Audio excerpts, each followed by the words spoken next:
So what's up mga ka-vlog-vlog? This is Sir Ken ng The Backyard Farming. So before tayo mag-start, please like, share, and subscribe sa ating munting YouTube channel.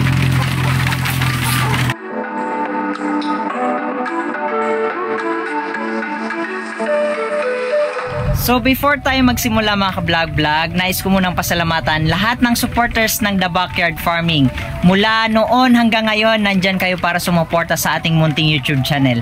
As of to date, meron na tayong more than 13,000 YouTube subscribers. Then meron din tayong more than 9,000 na FB followers. So maraming salamat mga ka-vlog-vlog. Kung gusto nyo magpa-shoutout mga ka-vlog-vlog, just comment down below. Maraming salamat.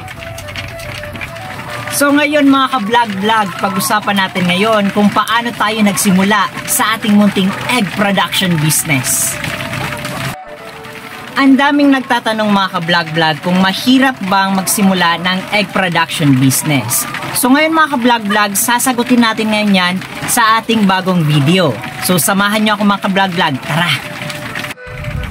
So before tayo mag-start mga ka-vlog-vlog, ano nga ba yung egg production business? When we see egg production business mga ka-vlog-vlog, ito yung pagnenegosyo kung saan inaalagaan natin yung mga RTL or ready-to-lay chicken na ang priority ay makapag-produce ng quality eggs na kailangan nating ibenta sa market. So technically speaking, pag-aalaga ng mga ready-to-lay chicken or layers which produces quality eggs which to be marketed to the target market. So sa mga nagtatanong kung mahirap ba yung pagnenegosyo ng egg production business, to be honest, mahirap. Pero para sa akin, mahirap na masaya and fulfilling sa pakiramdam, lalo na kapag nakikita mo na yung mga alaga mong RTL or layers ay nagpo-produce na ng quality na itlog at naibebenta na natin sa market.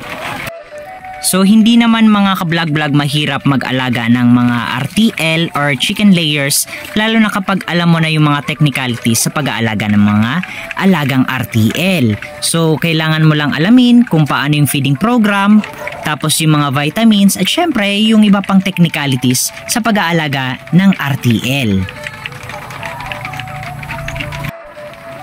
So mga ka-vlog-vlog, meron tayo ditong inaalagaan na total of 109 heads ng RTL. Dati nagsimula ako sa maliit lang. So ito pa lang, itong first batch na to, 65 heads pa lang yan dati. Ngayon, dito meron na tayong total of 109 na RTL.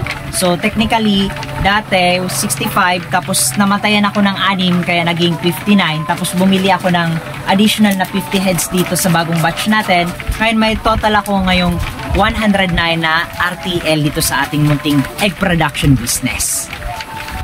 So nagsimula yung conceptualization ng egg production business or pag-invest sa egg production business way back 2003. So dito kasi sa area namin, dito sa bundok, technically yung mga consumer dito at mga sari-sari store owners ay bumibili pa ng mga stocks or ng itlog na ibebenta doon sa sentro or doon sa town proper. So almost 1 hour pa yung biyahe, and napapansin ko na kapag bumibili sila sa market or sa sentro ng itlog na ibinebenta, ay may tendency na kapag tinransport nila dito, papunta dito sa area namin or dito sa barangay namin, sa bundok, ay ang nangyayari ay nagkakaroon ng mga tinatawag nating reject or yung mga nababasagan pa dahil sa biyahe. Kaya ngayon, naisipan ko mga ka-vlog-vlog na parang maganda yung negosyong pag-iitlog or yung layer production or egg production business kasi nga wala pang supplier dito sa area namin na talagang nagpo-produce ng quality na itlog at syempre nagbibigay ng lesser ng cost or price sa ating mga consumers. So gaya ng mga sinabi ko mga ka-vlog-vlog, nag-start ako last year lang, 2023, starting ng January conceptualization, tapos syempre financing, tapos naghanap ng supplier ng RTL, at the same time nag-identify kung saan ako pwedeng pumwesto or maglagay ng poultry house. So maraming salamat syempre sa aking biyanan na nagpahiram ng kanilang area dito para lagyan or patayuan ng poultry house para gawin nating egg production business. So maraming salamat sa aking mother-in-law and father-in-law. So mga ka-vlog-vlog, ito yung 4 na importante na kailangan mo para makapagpatayo ka ng egg production business. Unang-una, syempre, dapat meron kang kapital para at least maganda na yung investment mo is from owner's equity, hindi yung galing sa utang. So, ikalawa, kailangan din makapag-identify ka kung saan ka magtatayo ng iyong backyard farming or egg production business. Saan ka magpapatayo ng poultry house, tapos saan ka kukuha ng mga materyales. Pangatlo mga ka-vlog-vlog, syempre importante dapat alam mo kung saan ka kukuha or bibili ng mga quality na RTL or layers. Syempre, mahirap nang bumili sa mga scammers kaya dapat may alam ka kung saan ka bibili ng legit na layers at syempre, para maiwasan natin yung mga scammers.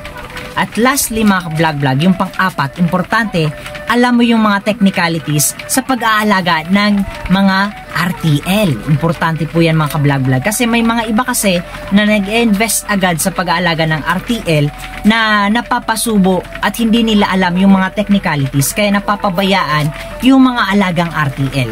In the long run, nalulugi yung investor natin or kayo mismong nag-aalaga or may sarili ng poultry house or egg production business. So, hindi naman talaga mga vlog-vlog mahirap ibenta yung itlog. Alam naman natin yan. So, necessity na yan ng bawat consumer at lahat ng tao siguro. Kung pang konsumo sa bahay, ginagamit sa bakery shops. Tapos, syempre, ingredients sa iba-iba pang mga putahe.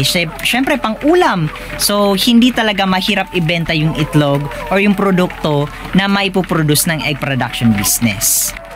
Ang may advice ko lang sa inyo mga ka-vlog-vlog, huwag kayong mag-i-invest ng basta-basta sa ganitong negosyo kasi yung ganitong negosyo kailangan talaga ng kapital. So, ang ina-advise ko mga ka-vlog-vlog, aralin munang mabuti, tapos tignan at aralin yung mga technicalities, maghanap ng magandang supplier, tapos maghanap ng mga, syempre, ng project location kung saan ka magtatayo. Syempre, dapat may kapital ka. At the same time mga ka-vlog-vlog, yung lahat ng technicalities, lahat-lahat, aralin mo yan.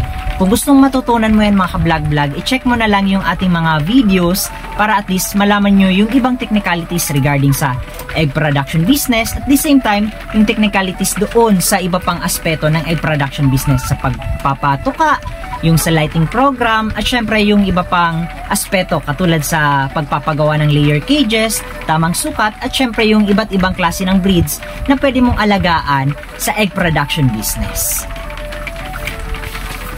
So again, maraming salamat sa lahat ng supporters ng The Backyard Farming. So mula sa puso ko hanggang ngayon, nandyan kayo para suportahan yung ating munting YouTube channel. Again, maraming salamat. Shout out sa lahat ng supporters, mga ka-vlog-vlog. Maraming salamat.